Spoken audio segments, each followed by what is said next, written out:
Sexe, drogue et rock'n'roll, ça c'était cool. Aujourd'hui, celui qui veut être à la mode produit ses propres légumes bio.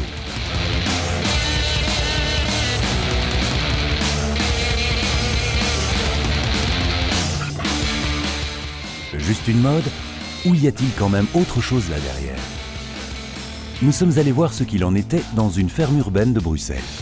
Ici aujourd'hui on donne un cours ou un atelier de jardinage biologique où les personnes peuvent directement mettre la main dans la terre et apprendre en faisant. Et ça fait partie aussi d'une dynamique beaucoup plus large parce qu'un peu partout dans Bruxelles il y a des cours de jardinage qui s'organisent, des potagers collectifs qui sont accompagnés pour se mettre en place. Alors on pourrait peut-être d'abord penser que c'est une mode, mais ce n'est pas une mode qui est amenée par la publicité, c'est vraiment une mode qui vient d'un esprit de réflexion et d'un esprit critique. Ce que recherchent les personnes qui cultivent, c'est bien sûr d'avoir des légumes de meilleure qualité, dont ils connaissent l'histoire, mais c'est aussi participer à une production beaucoup moins polluante, qui émet moins de CO2, puisque l'utilisation d'engrais chimiques, l'utilisation de grandes machines dans les grandes cultures sont tous des éléments qui consomment des énergies fossiles et produisent du CO2. En tout cas, faire son potager, c'est vraiment une alternative ou un acte de résistance par rapport au modèle de production industrielle. On n'utilise pas de pesticides, on n'utilise pas de grosses machines, on est vraiment tout à fait local et beaucoup moins consommatrice d'énergie, donc moins productrice de CO2 et moins d'impact sur le changement climatique au bout du compte. L'agriculture industrielle nous mène droit dans le mur. Produire ses propres légumes bio, c'est à la mode, rebelle et durable. Parfait. Mais arriverons-nous à nourrir tout le monde avec nos petits potagers? Est-ce que les initiatives citoyennes suffisent ou le gouvernement doit-il y jouer un rôle? Niño, ¿quieres ver producción de vegetales en la ciudad?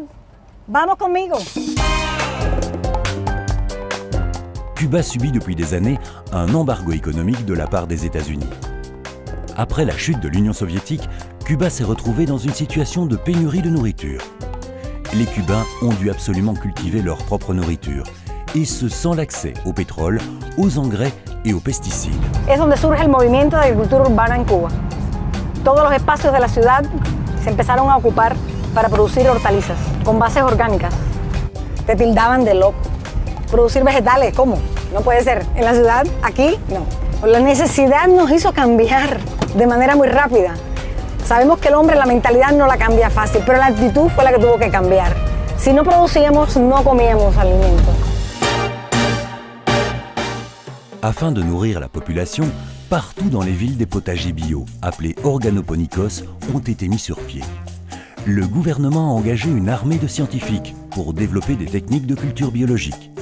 Le résultat, la population cultive aujourd'hui sa propre nourriture, au sein d'un des systèmes d'agriculture urbaine les plus sophistiqués et les plus durables au monde.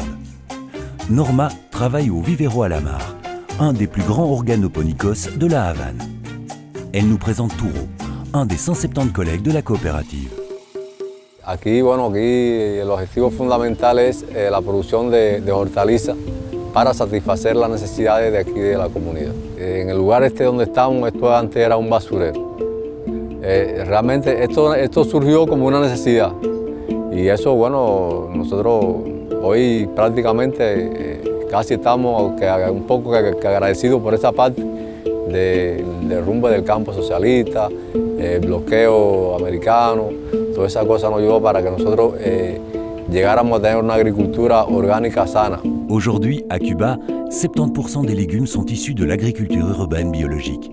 Grâce au soutien gouvernemental, à des initiatives citoyennes lors de la crise alimentaire, des résultats à grande échelle ont été obtenus.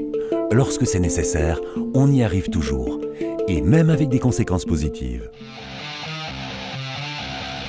Está claro que es un modelo de producción más sostenible para el planeta. El impacto ha sido ambiental porque no se utilizan productos químicos, social porque ha generado muchas fuentes de empleo y también en la cultura alimentaria del cubano. À la mode, rebelle, durable, sain et constituant une véritable alternative. Les Cubains nous montrent que nos cultivateurs bio ont raison. Pourtant, l'agriculture urbaine biologique n'a une réelle chance de réussite que si le gouvernement et les citoyens conjuguent leurs forces. Pour sauver le climat, il est essentiel que les mouvements sociaux se mobilisent et se fassent entendre auprès de leur gouvernement. Une société équitable et durable est à portée de main. Nous n'avons pas de temps à perdre.